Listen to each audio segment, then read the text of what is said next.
talk me down.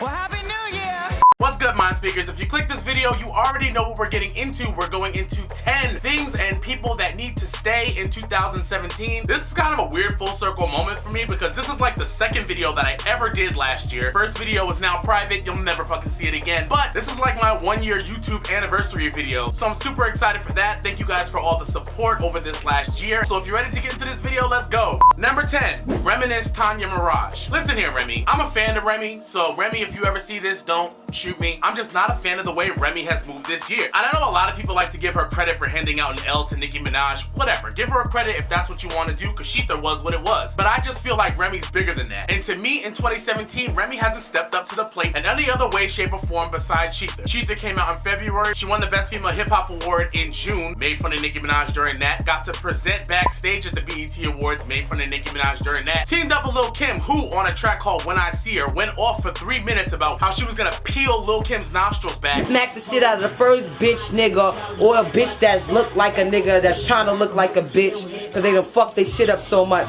That say anything otherwise. Holla at me. But now she's friends with Kim on some enemy of my enemy is my friend shit, also talking about Nicki Minaj. Remy, you're too good of a rapper to become this catalyst for beef because people are addicted to the messiness. So now people are only gonna fuck with you when you're beefing with somebody. People are happy to see you take down Azalea Banks. You don't want to become a caricature of yourself. You don't want to be known for that. You want to be known for your actual skill that you have. If you're not gonna stop this love and hip hop ass mentality that I guess you've picked up during your fucking green screens and shit with Mona Scott Young, then you might as well keep your ass in 2017 because I'm sick and fucking tired of it. Number 9, sis, bro, and fam. All three of them shits gotta get the fuck out of here. When I first heard the term sis, I thought it was like some, you know, sister girl, old black, we all have natural hair type shit. But now you're pulling up with your whole crew on one girl who you about to pop in her fucking closure talking about, what up, sis? What? Like, nah, that's not the way sis works. That's not the way bro works. It's not the way fam works. Y'all niggas have just taken it to another level. So it's time to get sis, bro, and fam the fuck up out of here. Next. Number 8, Black China. Here's the thing, Angela Renee White, as we've learned your actual name now because of your scams. 2016, I wanted you and I wanted Rob the fuck up out of here. Guess what?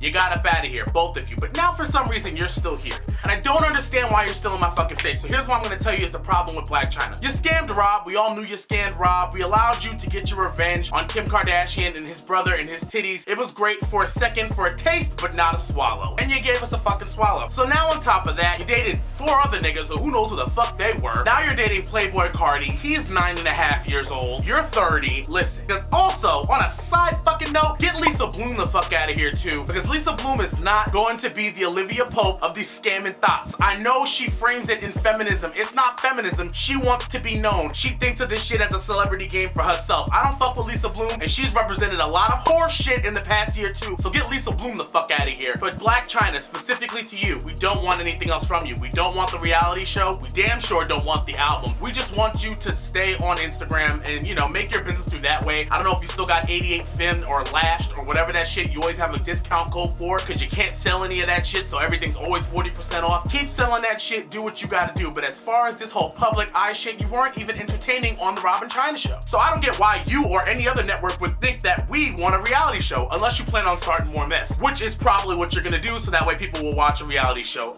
All around, fucking keep it. We don't need it. Bye, China. Next. Number 7, tweets on other social media. I have a Twitter. So if you're sending me something on Instagram that's a tweet, or on Tumblr and it's a tweet, 9 times out of 9, I probably fucking saw it. Every social media site now is Twitter. Facebook is Twitter. You see screenshots all over there. Tumblr has now become Twitter. And Instagram is also Twitter because it's all a bunch of fucking tweets. I understand tweets are fucking great, but half of the reason why every social media account has become Twitter is because you niggas are still thinking that you're too good for Twitter accounts. You're not too good for Twitter accounts because you're on Facebook sharing tweets. You're on Tumblr reblogging tweets. What happened to real Tumblr? Tumblr was great for shade, for woke shit, and for like artsy shit and progressive shit that no one else wanted to hear on any other social media site. And now you niggas on Tumblr are out here talking about eating ass and $200 dates. That shit's for the TL. Facebook is a place where my mother should be able to look at pictures of people who she never wants to talk to again and talk shit about them and not have to talk about ass eating and $200 dates. All these other social media accounts, if you're not gonna get your shit together and have an actual purpose and have actual content, then give it up and just call Twitter the king of this shit, because the rest of you niggas is done. Number 6, DJ Academics. I'm not gonna sit here and talk shit about DJ Academics like I don't have a problem with the way a lot of you niggas were treating Ack at the beginning of the year. I've never been a fan of DJ Academics. Let me say that straight up. I think that a lot of the shit that he says is absolutely fucking ridiculous. I think he has stupid ass ideals, but he was able to build a platform, however you want to call it. Millions of niggas or hundreds of thousands of niggas fuck with Ack. It's just not me, and a lot of people have the problem with the fact that Ack put himself out there and act like, you know, they have a problem with that. Listen, nigga, if you do not have the courage that it takes to put yourself out there on a social media platform, unless you're gonna get in front of a camera and you're gonna talk your shit, then you better shut the fuck up. But for us niggas who do that, the reason why I gotta get Ack the fuck out of here is because, and I'm also gonna say this, I know Everyday Struggle came and went. It takes a lot of courage to fail in the public eye, because a lot of people want to see you fucking fail, and when you do that, it's gotta be fucking hard. But the reason why I gotta get Ack the fuck out of here is because you talk all that shit online, and I'm not talking about past videos, right? I'm talking about you come home from Everyday Struggle, you get on Twitch, you pop your shit, you go back to Everyday Struggle, they sit the nigga you were talking about on Twitch yesterday in front of you, he calls you a bitch, a hoe, a labia, a coon, and everything else on the planet, and you don't have anything to say to that. You don't have no rebuttal. Your energy switches. That's the problem that people have with Ack this year, is your inconsistency. And I understand, sure, maybe it's a learning thing. I've never sat next to anybody that I've talked shit about in the entertainment world and told them how I feel, but I know that's what you have to do. You have to keep the same energy, because at the end of the day, y'all are creating content, and you have people who want to believe in you and your message. So why would you switch the message when you garnered these people who agree with your message? You're talking to your audience through another show, and every time you go on Everyday Struggle, you abandon your own audience because you didn't want to get your ass whooped. Nigga, ain't nobody was gonna hit you in Complex, and if they did, all you would have to do is defend yourself for about 4 punches, for security came and fucking ripped them niggas off you. Like, at the end of the day, Ack may have been a learning experience for you, but that shit, I can't handle it, so I gotta get you the fuck up out of here, Ack. Next. Number 5, love and hip hop. So here's the thing, if we can lose Michael Jackson and we can lose Prince and we can lose Whitney, we know that even the things we hold near and dear to our heart don't last forever. So why the fuck should you? Love and hip hop's gotta go, because at the end of the day, we found out the equation. We know what's gonna happen. Somebody with a fake ass is gonna try to rap. She's gonna be dating some nigga with a girlfriend, and then she's gonna fight her. Remy Ma's gonna go out for Bellinis with Mariah Lynn when somebody that Remy Ma or Mariah Lynn does not like, and then she's gonna throw the Bellini at that girl's closure, and then security's gonna get up and fight. Somebody's gonna cheat on their wife. The wife is then now gonna fight the side chick as if that nigga hadn't cheated on her for 3 seasons, but then at the reunion they're gonna get back together because they're gonna say that they listened to Lemonade and 444, and if Beyonce and Jay-Z could do it, they could both do it as well. It's the same formula. I'm tired. Mona, you've made a lot of money. It's great. I understand. People are now fucking forming careers off of you. People have their whole album rollouts with their labels timed up. Like, hey, listen, the season finale of Love and Hip Hop is during this time. Let's release my album during this time. I get it. You have a monopoly. You're on TV all year round, but if you're not gonna be able to produce real content, get new writers in there, or switch some shit up, then that shit's gotta get the fuck out of here, because it's not even entertaining anymore. Next. Number 4, Bodak Yellow. Cardigan. We're friends, right? I like you. I do. I know people probably think I don't, but I do. Bodak Yellow's gotta stay in 2017 because I'm fucking tired. I understand. It was a moment. But the thing about moments is that they are an enclosed span of time, which means it has a beginning and a fucking end. And the end of Bodak Yellow, I'm calling it, is right now. It's gotta go. I don't care, we get it. You don't speak to people you don't like, you fuck niggas for YSL, and then they give it to you, and you live in a gated community. Like, I get the point. It was a Kodak Black remake, it wasn't your original vibe, and guess what? You still were able to make it a #1 record. I know now there's a female rap lockout going on. Nobody wants to release until Nicki Minaj does something. Atlantic finally let you drop the single, Bardiac Arrest. I like it. I think it's cool in broad strokes. We can listen to Gucci Gang, we can listen to Bardiac Arrest, or what is it called? Bardiac Cardi. We can listen to that, but Bodak Yellow is over. It's over. And if you ride that wave too long, ask Iggy Azalea exactly how good it felt to ride Fancy until the wheels fell off. Guess what happens? The wheels fell off, girl. You didn't get another chance.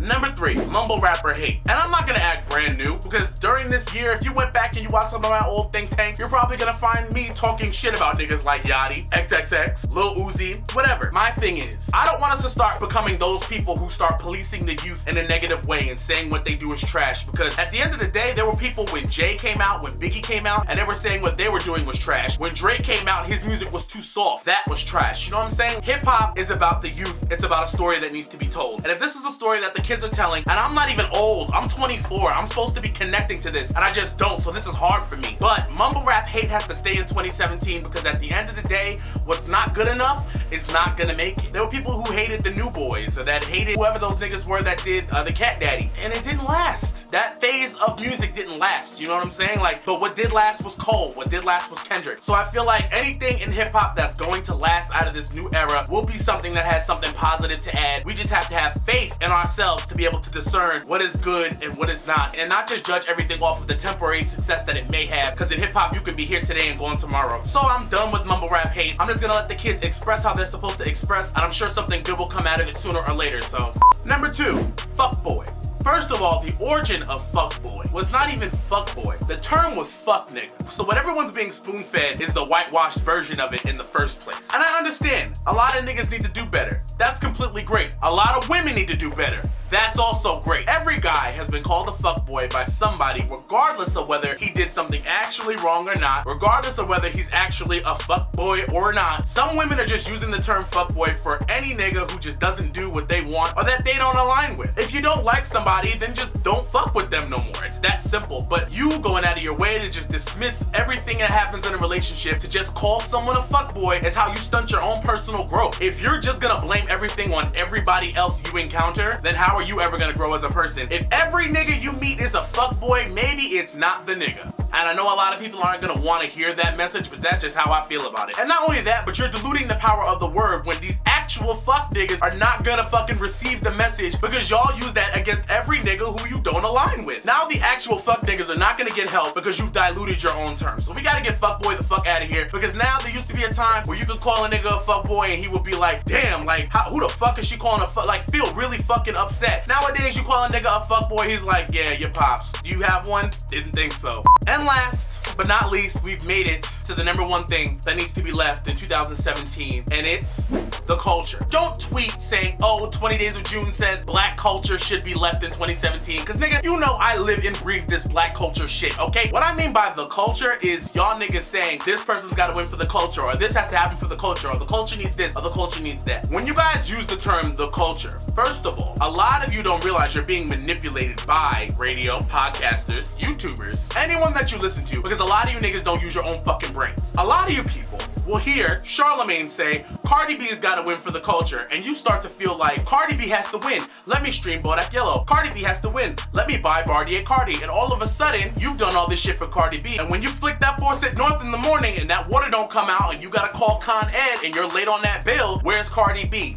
Nowhere. Because Cardi B doesn't know you, she doesn't give a fuck about you. A lot of these niggas are using the culture to put money in their own pocket because you don't pay attention to what's going on. So instead of getting on Twitter and talking about what the culture needs, or the culture don't like you, or the culture hates this movie, watch the movie, listen to the music, pay attention. No one on this earth was given more of a brain than you, nigga. Jimmy Neutron is not real. Everybody can think, everybody can speak. None of these niggas are any different from you. Cardi B is a woman, Charlemagne's a man, Joe Budden, Kid Fury even, Crystal, everybody. You don't have to just agree with people because you won't form your own opinion. And more of you do that than what you think. Even I do it, because I've never seen Girls Trip. I know that's a bad stat, but in my head it's a good movie because the culture told me it was. Because everybody tells me that it's a good movie. In my head, I can't wait to watch Girls Trip because I know it's gonna be a good movie. At some point you have to disconnect from all that shit, disconnect from the charts, disconnect from what people have to say, and shit, disconnect from this channel and just fucking listen to something for yourself and be like, actually I like that song. Actually I don't like that song. Don't be a puppet, because there's a lot of behind the scenes shit that goes on with these media niggas that have to do with how people like you are going to spend your money. That's what it's all about. So please be more conscious when you're just fucking talking about the culture this and the culture that, and really think about who you're listening to and how they might be getting the bag from Atlantic or Universal or Columbia or anybody for their opinions, because it happens. So get the culture the fuck out of here.